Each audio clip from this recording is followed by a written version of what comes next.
అందరికీ నమస్కారం. ఈ జ్ఞానాన్ని అందించిన జగద్గురు పత్రిసారికి నా ఆత్మ ప్రణామాలు. మరియు ఈ వీడియో చూస్తున్న ఆత్మబంధువులందరికీ కూడా నా ఆత్మ ప్రణామాలు. నా పేరు నర్సింగ్రావు అండి, పెద్దంబర్పేట, హైదరాబాద్.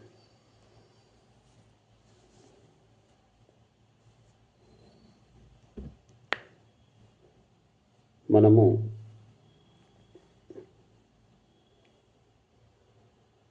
ఈ భూమి మీదకి వచ్చిన తర్వాత మన గురించి మనము తెలుసుకోవాలి.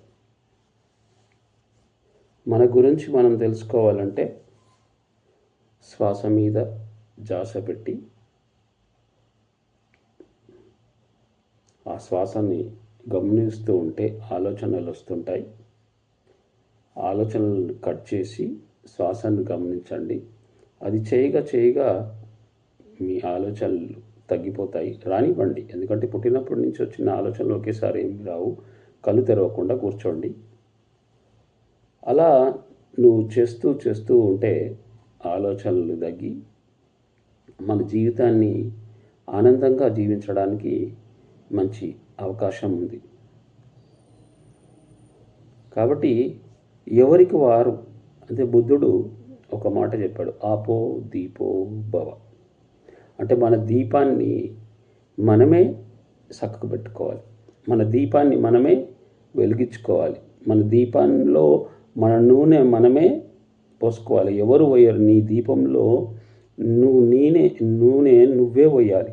నువ్వు పోసి అది ఎవరో వచ్చి నా దీపంలో నూనె పోస్తారు, నా దీపాన్ని వెలిగిస్తారు అనేది అది అసత్యము. నీ దీపాన్ని నువ్వే వెలిగించుకోవాలంటే ఎప్పుడైతే శ్వాస మీద ధ్యాస పెడతావో, నువ్వు ఇక్కడ భూమి మీదకి ఎందుకు వచ్చావు, మరి నువ్వు వచ్చావనేది తెలుస్తుంది. ఆపో దీపో భవ. నీ దీపాన్ని నువ్వే వెలిగించుకోవాలి. అందరము ఎలా జీవిస్తున్నామంటే, నన్ను ఎవరో వచ్చి బాగుపరుస్తారు, నాకు ఎవరు సహాయం చేయరు. నీ దీపాన్ని నువ్వే చక్కబెట్టుకోవాలి. నీ దీపాన్ని నువ్వు చక్కబెట్టుకోవాలంటే ధ్యానం చేయండి. శ్వాస మీద ధ్యాస పెట్టి నువ్వు చేయవలసిన పని ఏదైతే ఉందో అది మంచి చెడు అనేది తెలుస్తుంది. అందుకనే అంటే నీ లోపల ఉన్న ఈ శరీరంలో ఉండొచ్చు, ఈ శరీరంలో ఉన్న ఆత్మ గురించి కానీ, ఆత్మ అంటే అదే దీపం, ఆ దీపాన్ని వెలిగించుకో. ఆత్మ పదార్థముని నువ్వు వెలిగించుకో. ఆ ఆత్మకు కావాల్సింది ధ్యానం. కాబట్టి ఫుడ్, శరీరాన్ని స్నానం చేపిస్తున్నావు. మన లోపల ఉన్న ఆత్మ ఉంటేనే శరీరం ఉంటుంది. నువ్వు ఆత్మ లేకపోతే శరీరం ఉండదు కదా. అంటే అందుకనే ఆపో దీపో భవ. నీ దీపాన్ని ఎవ్వరు వెలిగించుకోరు. మన దీపాన్ని మనమే ఆపో దీపో భవ, మనమే వెలిగించుకోవాలి. ఎప్పుడైతే మన దీపాన్ని మనం వెలిగించుకోవడం అనేది ఎప్పుడు గుర్తుపెట్టుకొని మన ఉద్ధరణకు మనమే కారణమవుతుంది, మనకు నష్టానికి మనమే కారణమవుతుంది. నువ్వు నీ వాస్తవానికి నువ్వే కారణం.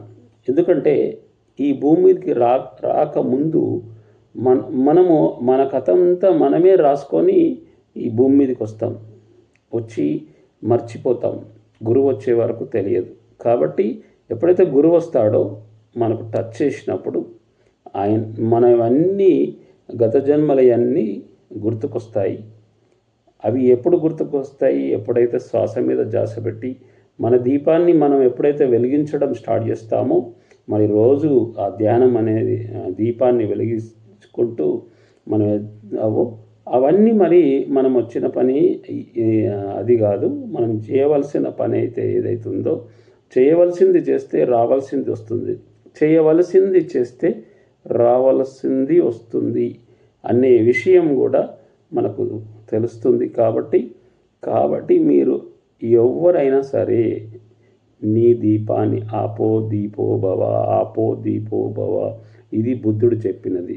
అందుకనే ఈ ఆనాపానసతి పాలి భాషలో ఉచ్ఛ్వాస అంటే పాలి భాషలో ఆనాపానసతి, తెలుగులో శ్వాస మీద ధ్యాస. ఈ శ్వాస మీద ధ్యాస, ఉచ్ఛ్వాస నిశ్వాస, వచ్చే శ్వాసను పోయే శ్వాసను గమనించడం. ఇది బుద్ధుడు కనుక్కున్నది. కాబట్టి ఈ బుద్ధుడు చెప్పిందే ఆపో దీపో భవ, ఆపో దీపో భవ, ఆపో దీపో భవ. ఆపో, నీ దీపాన్ని నువ్వే వెలిగించుకో, నీ దీపాన్ని నువ్వే వెలిగించుకో, నీ దీపాన్ని నువ్వే వెలిగించుకో. ఎవ్వరూ వెలిగించరు. మన శరీరాన్ని కానీ, మన జీవితాన్ని కానీ, మనం చేసే పనిని కానీ, మన ఆలోచనలు కానీ, మన పని కానీ, మన లక్ష్యం కానీ, మన దీపాన్ని మనమే వెలిగించుకోవడం అనేది అలవాటు చేసుకోండి. అద్భుతంగా నీ జీవితం మారుతుంది. మనం ఇక్కడ వచ్చిన పని ఏందో తెలుసుకుంటాము. తెలుసుకొని నీ జీవితం, నీ లక్ష్యం అన్నీ కూడా సాధించడానికి మంచి అవకాశం. కాబట్టి థ్యాంక్ యూ.